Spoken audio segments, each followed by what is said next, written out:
thank you to Tom Lennon, Ben Garant, and Carrie Kenny for joining us here at Comic-Con.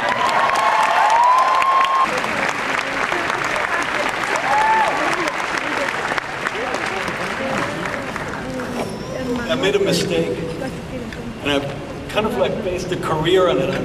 I know I'm supposed to talk about Pathfinder, but you know, a couple of years ago they offered me a movie, and I'm from Germany. I've never seen the Texas Chainsaw Massacre, because in Germany it was actually X-rated or banned. You weren't allowed to see it.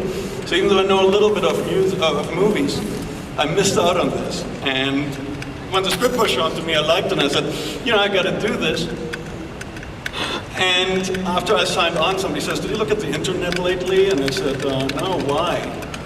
And everybody hated the idea. Don't do this movie, you can't do this again. I went like, oh my God, I got myself into something very, very sacrilegious here. Well, in a way, you know, critics never liked my choice material, number one. The internet didn't seem to be on my side. And one of my producers had a really good idea. He said, why don't you go to the Comic-Con and show the trailer there? And you guys gave it a wonderful, wonderful reception, and word spread, and I don't think I would be here if it wouldn't have been for this day. So I really want to thank you guys. There's an audience for those movies. It's right here. Marcus, why Vikings? Why Norsemen? What interests you about them and their, you know, their adventures in North America?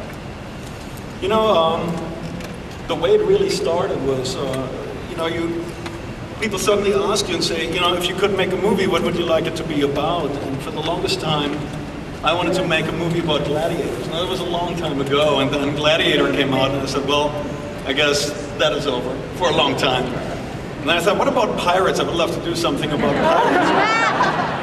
Wasted another few years on that, and then that, you know, was not supposed to happen again. And then Vikings crossed my mind, because you know, growing up in Europe, Vikings means something different, I think, than what it means here in this country. Because every time I see a Viking, it's sort of like a round nose, or he's like on a promotional platter for a seafood restaurant. And I would like, what happened to the really hardcore kind of guys that really terrified us for so long? And also, growing up in Europe, we weren't really, you know, we knew that there were people in America before Christopher Columbus, and yet I've never seen one image where I would see a Viking and a Native American in the same picture.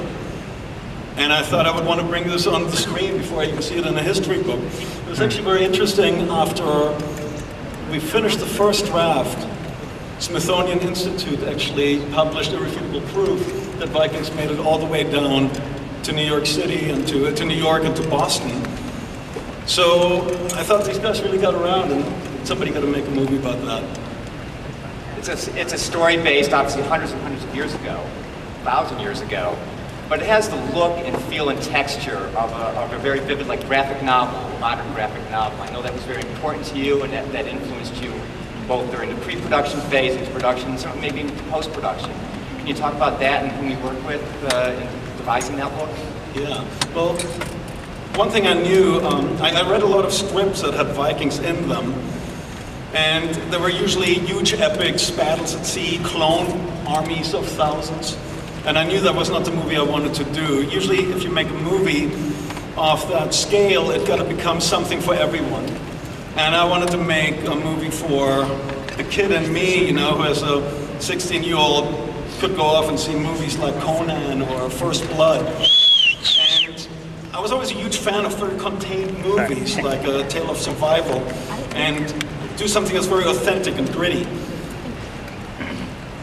And on the other hand, I also, you know, was very, very enamored by artists like Frazetta, Boris Vallejo, and all these guys, and I really wanted to, you know, do a movie where I could maybe pay homage to them, and on the other hand, I also respect them too much to rip them off. So I did a lot of research, and at the time I was supposed to develop a book, a graphic novel called Ascent, and it was illustrated by an incredible artist, Christopher Schei. And I contacted him, and we started to conceive all these images together. We literally painted the movie before we made it. Why don't we bring Christopher out now? Christopher, will you join us please on stage? Ladies and gentlemen, Christopher Scheid.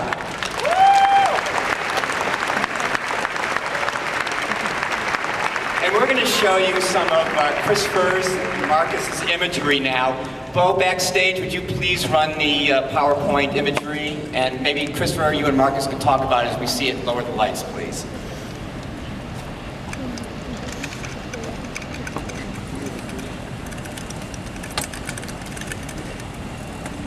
As I said, Christopher started with doing production design on Pathfinder, and as the images came through the pipes, I just knew a little bit about how you go about your stuff. Well, originally when we started talking about this, we definitely wanted to touch on a little bit of Frazetta's work. I don't think that anybody can approach a project like this without paying homage to the master.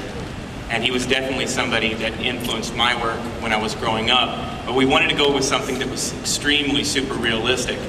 So part of the job that I had to approach this was to make it look like it was painted, but at the same time bring that photorealism across, and at the same time make these Vikings look as vicious as absolutely possible. So it was a fine line that we were walking the entire time when we were doing the graphic novel, as far as shooting miniatures and building a lot of the stuff practical. Even though I do work a lot in Photoshop, a lot of the stuff is actually built as practical miniatures, and it was something that helps us a lot when we actually go for this look and feel. We might actually take something, say, like the Indian Waitus, and we'll actually build them as really small little miniatures, light them a certain... We'll have horns, but they won't be like that. So how do we design them? How can we make it different? And we will make cliches, but they will be our own. They won't be somebody else's.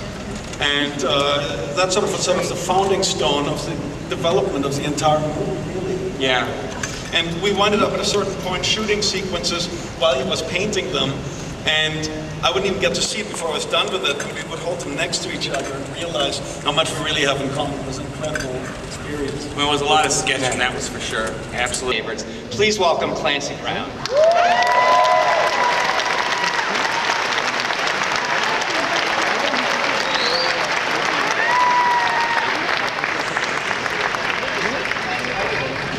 You sit there.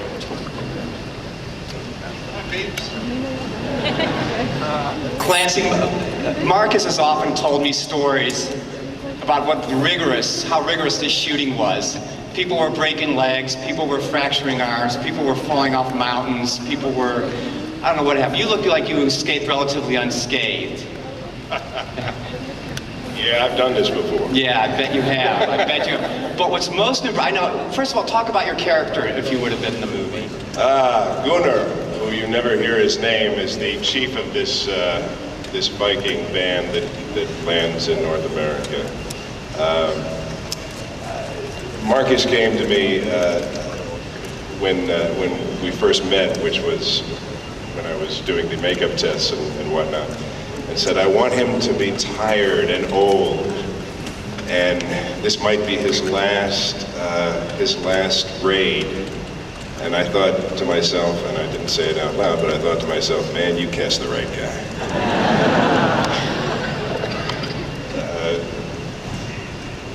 I don't know that necessarily that comes across because there's such energy in the picture. And the Vikings themselves are so stylized and carry such a unique energy within the picture that maybe that doesn't come across as like it might, but that's what I was trying to do. My whole career is about unintended results. So, you know, this will be another unintended result. Let's roll this clip and see Clancy in action.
first I've seen of that. That is cool, Marcus. That is so cool.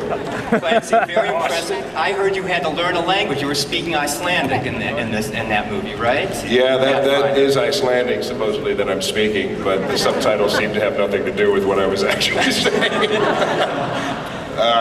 It's really big in Iceland. Yeah, we'll be He huge. would walk past this trailer at any given point, and he would be there hollering Icelandic sentences. It's great. Terrified everybody. I can say the worst things about people they wouldn't know. Was that one of the more challenging things you faced as an actor, was learning an entire language for a role? Or? Well, thankfully we didn't have much to say. Yeah. But yeah, it was one of the things that attracted me to the picture is the idea of speaking a completely different language. And you can get away with a lot because then, you can say a lot of very arch things, but you're saying it in a language no one knows, and in fact an ancient language. It just adds a whole new element of terror to it because, it's a very harsh, not pretty language. I mean, you can imagine Vikings talking like that. It's rough. I had fun speaking it. It carries my entire performance, if you ask me. You were